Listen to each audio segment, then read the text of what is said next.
emphasize some confidence to the people of the occupied area ఉన్నవారికి. మనం ఆ confidence emphasise చేస్తే తప్పకుండా they are willing to go అధ్యక్ష.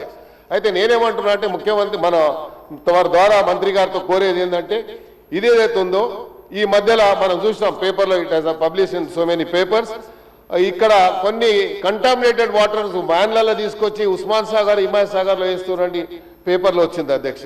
ఎందుకంటే ఉస్మాన్ సాగర్ హిమాయత్ సాగర్ వాటరు అదొకటే సోర్సు హైదరాబాద్ సిటీ ప్రజలకు డ్రింకింగ్ వాటర్ సోర్స్ అధ్యక్ష. దీంతో పాటు మనకు గతంలో శ్రీరామ్ సాగర్ నుంచి అధ్యక్ష మాకు 3 టీఎంసీల వాటర్ డ్రింకింగ్ వాటర్ వచ్చేది హైదరాబాద్ సిటీకి.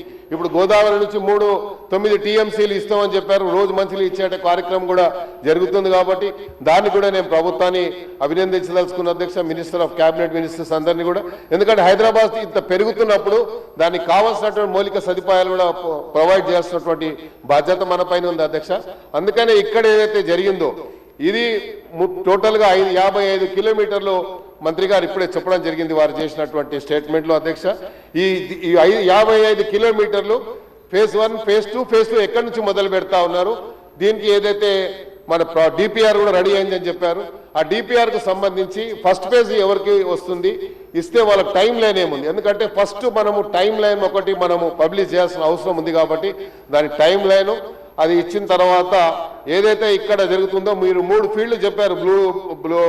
బ్లూ ఫస్ట్ ఫేజ్ కింద ఒక బ్లూ ఏరియా, గ్రీన్ ఏరియా అని, లేకుంటే రోడ్ మ్యాప్ ఏదో మాస్టర్ ప్లాన్ తయారు చేశారు. కాబట్టి ఆ మాస్టర్ ప్లాన్లో మీరు కూడా అవసరం ఉంటే పబ్లిక్ డొమైన్లో పెట్టినట్టయితే తప్పకుండా అందరికీ తెలిసేటువంటి అవకాశం ఉంటుంది.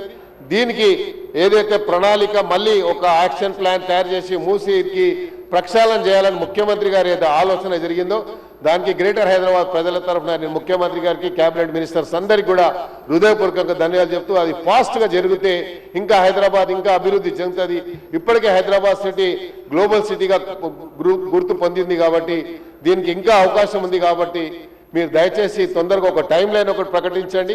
అవకాశం ఉంటే మీరు పబ్లిక్ డొమైన్లో కూడా పెట్టాలని ఈ సందర్భంగా తెలియజేసుకుని once again I would like to congratulate the chief minister and also the cabinet minister. Thank you sir.